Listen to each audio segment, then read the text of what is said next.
पैसा ही सब कुछ नहीं होता।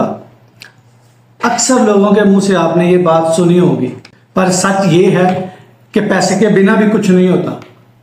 ये सिर्फ कहने की हद तक बातें जो है ना वो ठीक हैं कि पैसा रिश्तों से बड़ा नहीं होता, पर बात सच्ची ये है कि जिस इंसान के पास पैसा नहीं होता ना, उसके जो अपने रिश्तेदार होते हैं ना वो भी उसको दूर का बताते हैं, और जिसके पास बहुत सारा पैसा होता है ना उसका दूर का रिश्तेदार भी ना वो उसको अपना खास रिश्तेदार बना लेते हैं।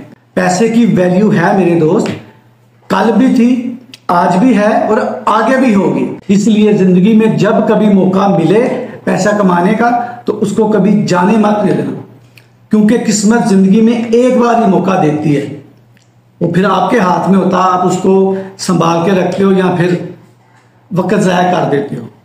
ऐसा मौका मिल जाए तो पैसा जरूर कमाना, क्योंकि आज के दौर में पैसा ही सब कुछ है।